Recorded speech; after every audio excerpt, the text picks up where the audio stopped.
हे मी जसं म्हणालो की या टर्मचं त्यांचं आता हा निरोप समारंभ आहे, पण आपल्या शुभेच्छा आहेत. त्यांनी पुन्हा या सभागृहात यावं, आल्यानंतर त्याच पदावर असावं असं काही नाही. मी असं म्हटल्यावर हे म्हणतील पळवापळवी करतात म्हणून. उद्धवजी, आता उद्धवजी 29 पर्यंत तर काही स्कोप नाही. पण ऐका, 29 पर्यंत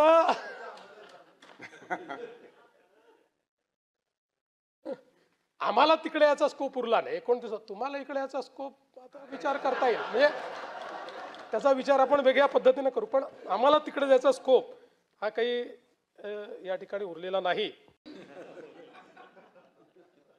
कारण त्याला एक महत्व आहे आणि आहे त्याच पक्षातनं.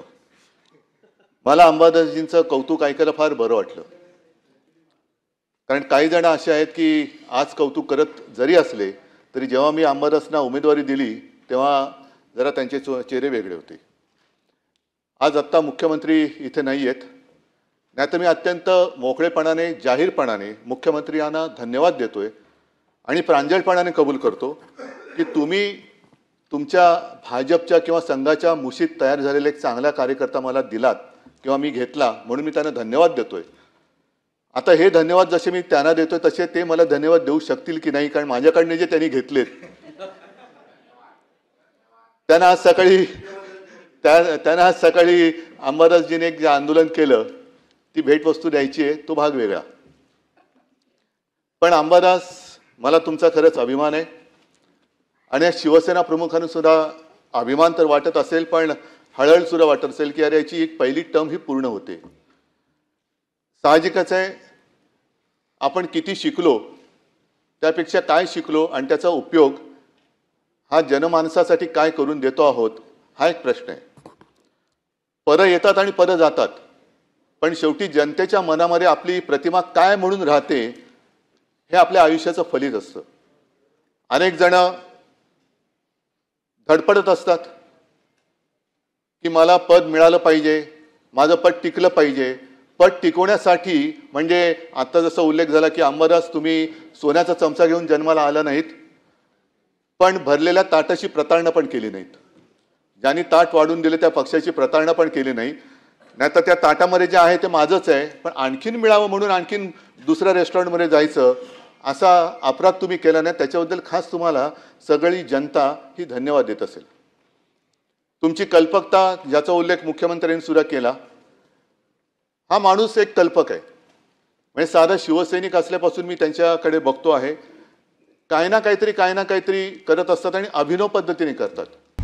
आता isakal.com आहे देशातील नंबर 1 ची मराठी न्यूज वेबसाईट. प्रत्येक अपडेटसाठी isakal.com ला नक्की भेट द्या. आणि मला आज आठवण येते ती शिवसेना प्रमुखांची, कारण त्यांनी ज्या काही गोष्टी मला सांगितल्या त्याच्यात एक गोष्ट मुद्दामून सांगितली की उद्धव, मुख्यमंत्रीपद हे महत्त्वाचं असतंच, पण विरोधी पक्षनेता हे पद तेवढ्याच तोलामोलाचं किंवा काकणभर जास्त जबाबदारीचं असतं. आणि विरोधी पक्षनेता हा आक्रमक असला पाहिजे, पण आक्रस्ताळा असता कामा नये. आपल्याकडे अनेकदा ती जी एक सीमारेषा असते, आक्रमकपणा आणि आक्रस्ताळेपणा ही पुसली जाते आणि आपण जे काय करतोय त्याला आपण आक्रमकपणा म्हणतो, जो प्रत्यक्षात आक्रस्ताळपणा असतो. या सभागृहामध्ये अनेकदा उल्लेख केला की खूप विचारवंत व्यक्ती ज्यांनी विरोधी पक्षनेतेपद भूषवलेलं आहे आणि त्या परंपरेमध्ये अंबादास तुम्ही सुद्धा, म्हणजे तुम्हाला आपल्या लोकांनी आठवण करून द्यावी लागत नाही की मी पण होतो. तुमचं नाव हे विरोधी पक्षनेता म्हणून कधी कोणाला विचारलं तरी ते पटकन सांगतील की अंबादास दानवे सुद्धा या सभागृहाचे एक उत्तम यशस्वी सभागृह किंवा विरोधी पक्षनेता राहिलेले आहेत.